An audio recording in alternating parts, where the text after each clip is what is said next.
नमस्कार प्रिय मित्रों, मैं आप सभी का एस्ट्रो फ्रेंड विजय तिवारी। मैं आज आपको बताऊंगा आखिर क्यों हो जाते हैं आप बार बार बीमार। बीमारी आपके जीवन में आपका पीछा क्यों नहीं छोड़ रही, उसका कारण क्या है, कुंडली में कौन सा ऐसा भाव पीड़ित होने के कारण बीमारियों का अंबार आपके ऊपर या आपके परिवार में कंटिन्यू आपके घर में बनी रहती है।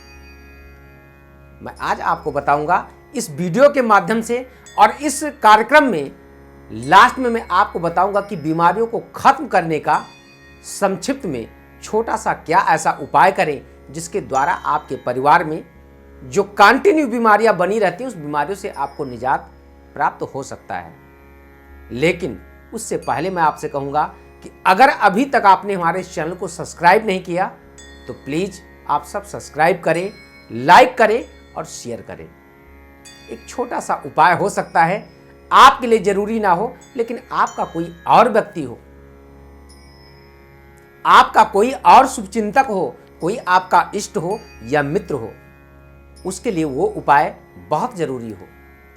शेयर करने से ये उपाय उस जातक तक भी पहुंच सकता है जिसको आवश्यकता है। तो मैं आपसे कहूंगा कि इस चैनल को आप सब खूब सब्सक्राइब करिए, लाइक करिए और शेयर करिए। देखिए, कुंडली का कौन सा ऐसा भाव होता है जो रोग, ऋण और शत्रु का स्थान, यानी आपके रोग की उत्पत्ति 6th हाउस से होती है, छठे भाव से। छठा भाव अगर आपकी पत्रिका में दिग्बली है, मजबूत यानी अच्छा है, तो आपके जीवन में आपको कोई भी असाध्य रोग कभी भी आपको घेर नहीं सकता है। लेकिन अगर आपका छठा स्थान पीड़ित है मित्र, तो चाह करके भी आप कितना भी परहेज कर लें, कितना भी आप अपने आप को मेंटेन कर लें, लेकिन रोग मित्र आपका पीछा नहीं छोड़ता है। यानी कुंडली का छठा भाव जो होता है वो आपके लाइफ यानी आपके हेल्थ के लिए मोस्ट इंपॉर्टेंट है, बहुत जरूरी है। छठे भाव का स्वामी अगर वीक है, यानी किसी भी अशुभ ग्रह से दृष्ट है या युत है या अशुभ स्थान पे बैठा हुआ है, और जब भी गोचर में उस भाव की दशा आएगी, यानी छठे घर की दशा जब आएगी, तो जातक को प्रॉब्लम जरूर होगा। जैसे किसी जातक की पत्रिका मेष लग्न की है तो उसका छठा भाव जो होगा रोग, ऋण, शत्रु का स्थान, वो कन्या राशि होगी। राशि के स्वामी बुध होंगे।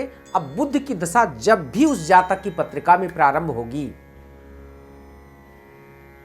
तो उस बुध की दशा में आपको कुछ ऐसे असाध्य रोग होंगे कि जिस रोग का सामना आपको बहुत ही संघर्ष के साथ करना पड़ सकता है। कई बार ऐसा होता है कि एक रोग से, एक बीमारी से हमको निजात प्राप्त हुई, नेक्स्ट बीमारी का आगमन हो जाता है।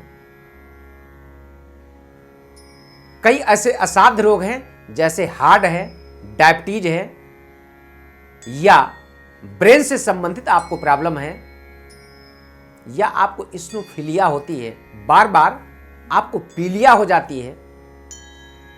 एक क्या है, एक असाध्य रोग है और ये प्राण घातक भी है। बीपी की प्रॉब्लम है, ब्लड प्रेशर आपका ऑटोमेटिक बढ़ जाता है, कभी कभी घट जाता है, जिसके कारण भी ये जानलेवा बन जाता है। ऐसे प्लैनेट्स को मजबूत कैसे करें, इन रोगों से हमको निजात कैसे प्राप्त हो, इसके लिए बहुत सिंपल सा उपाय जो आप अपने घर पे कर सकते हैं, स्वयं कर सकते हैं, किसी के द्वारा आप चाहें तो करवा भी सकते हैं। एक तो अपने दैनिक दिनचर्या में लघु मृत्युंजय मंत्र का जाप, बहुत छोटा, लघु का मतलब छोटा, ओम ह्रूंग जूंग साह, इस मंत्र का आप जाप करें। इसके साथ में संभव है तो आप हर सोमवार के दिन कुसा समझते होंगे, जिसकी हम लोग पवित्री पहनते हैं, जो सबसे ज्यादा पवित्र माना जाता है, उस कुसा के रस से भगवान शिव को अभिषेक करें। बस दो चीज का ध्यान रखें, भगवान शिव उस टाइम पे अगर शमशान में हैं या मां पार्वती के साथ हैं, सम्मुख हैं, तो उस टाइम पे आप कृपया करके इस कुसा के रस से अभिषेक ना करें, वरना अगर कुसा के रस से अगर आप अभिषेक करते हैं, कितना भी बड़ा रोग क्यों ना हो, उस रोग से आपको बहुत आसानी से निजात प्राप्त हो सकता है। अब ये पता कैसे करेंगे?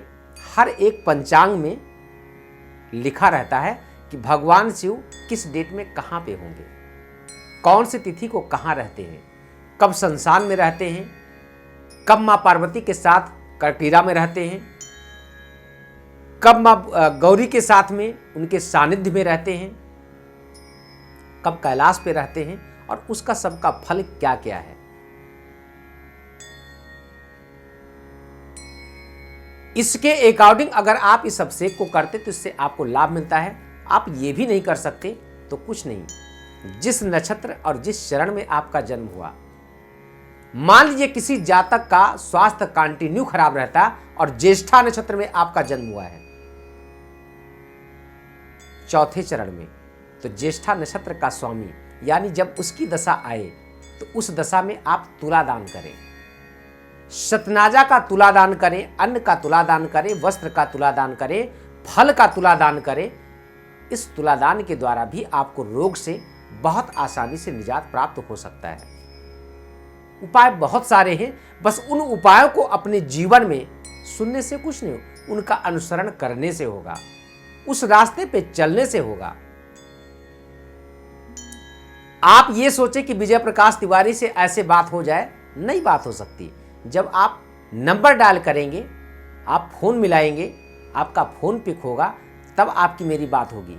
प्रयास व्यक्ति को हमेशा करना चाहिए और कभी भी प्रयास को असफल ना समझें। जितनी बार आपको सफलता ना मिले, आप समझिएगा कि उससे बड़ी सफलता मुझे कहीं ना कहीं एक दिन जरूर मिलेगी।